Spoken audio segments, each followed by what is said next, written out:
measure 40 years?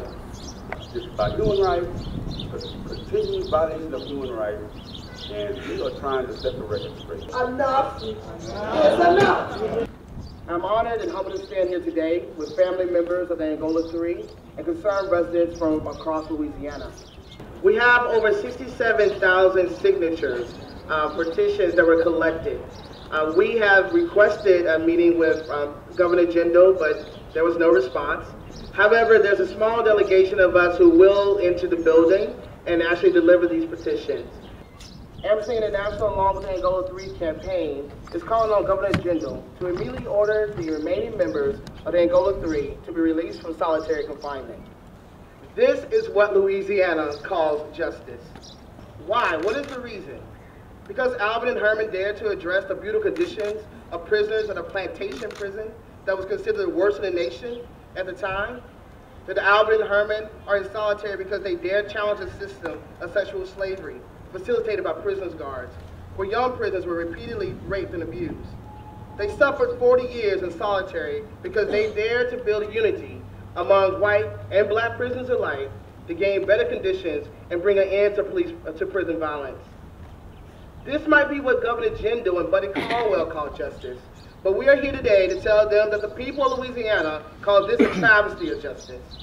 We call this torture, and more than 65,000 people in 125 countries across the world stand with us and demand Governor Jindal and his administration to immediately release Albert Herman from 40 years of torture and solitary confinement. I want to take a moment to acknowledge the unprecedented incarceration of Albert and Herman and the New Orleans Coalition to free the Angola 3 tireless efforts on their behalf. It is difficult for me to imagine 40 years in solitary confinement. To deprive any man of basic human interaction without reprieve for 40 years is nothing short of cruel and unusual. After decades of injustice, the fact that Herman and Albert remain unbroken is a testament to their unwavering spirit and the tenacity of their supporters. Every day, King, Herman, and Albert show us that the human spirit can triumph over any adversity. They are truly an inspiration to us all.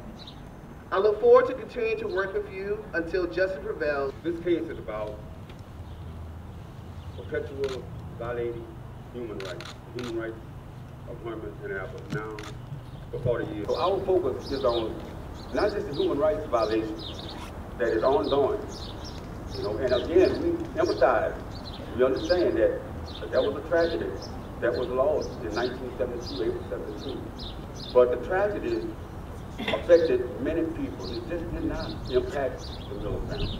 It also impacted Herman and Albert's family. They have suffered too. If I dwell on the pain I have endured and stop to think about how 40 years locked in a cage 23 hours a day has affected me, it would give insanity the victory. Around the world, people have added their voices to the call for justice, the Angola 3. I'm both honored and humbled that Amnesty International have added their voices to this call for Angola 3 and all people held in prison across America and the world for their political voices, action, and beliefs. So I push on, finding the strength instead to fight to live. Freedom for the Angola 3, power to the people, from Albert K, Woodfox. Thank you. I want to thank everybody for the petition that they had given to us for Albert and Herman. And I thank God, that so many people cared about them. I thank God for giving me the strength, although I'm weak, but God keeps me up. To survive solitary requires a willpower strong enough to endure these state-sanctioned tortures.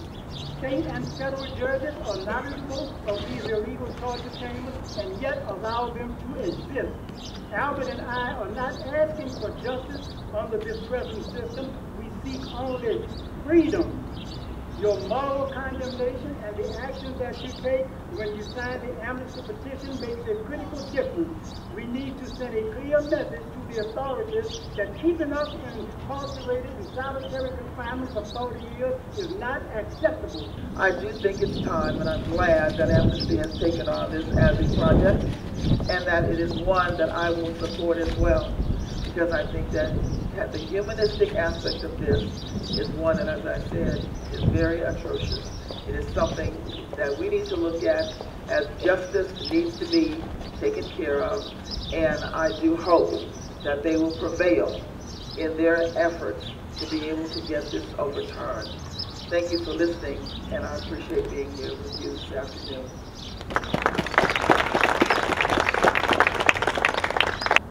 Years can't be measured, it can't be quantified. Today we call upon Governor Jindal to intervene. Governor Jindal, I remind you that you oversee the Department of Corrections. I respectfully ask that you notify DOC that they are not an independent rogue nation. I respectfully ask that you remind DOC that they must respect the laws by not torturing inmates or depriving inmates of their constitutional rights. We will go to trial at the end of this year if we do not settle this case. Our causes of action are four. One is cruel and unusual punishment, period. To keep somebody in solitary confinement for 40 years. Two, the review process that Herman and Albert go through every 90 days for the last 40 years is nothing but a sham.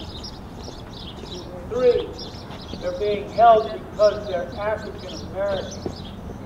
Four, they're being held in solitary confinement because they choose to speak the truth. Today we still have the two who are still there who did not commit a crime. Who did not commit the crime. Who are accused of. Sound the alarm where you live. Let where you live know it's unacceptable and you're not standing for it, and by any means necessary, we are going to make sure it comes to this. We want them to be free. Everybody say free. Free. Free at last. Yes. And they will be free. I am here to talk about what a society should and should not tolerate. We know that our Constitution does not allow cruel and unusual punishment. We also know that the deprivation of human contact constitutes cruel and unusual punishment. 40 years ago today, Albert Woodfox and Herman Wallace were accused and later convicted of the murder of prison guard Brent Miller. At their trials, multiple witnesses testified that they were nowhere near the scene of the crime. A bloody fingerprint at the murder scene that matches neither Herman nor Albert was never compared to few prisoners who had access to the dormitory. Prison officials supposedly lost important DNA evidence that could have proven Herman and Albert's innocence. Several other prisoners who served as witnesses for the state lied under oath in exchange for pardons, TVs, cigarettes, and other luxuries. Since then, Albert's conviction has been overturned twice, and a state judicial commissioner recommended reversing Herman's conviction.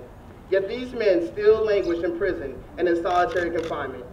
And this is what the state of Louisiana calls justice. Silence has now become a sin.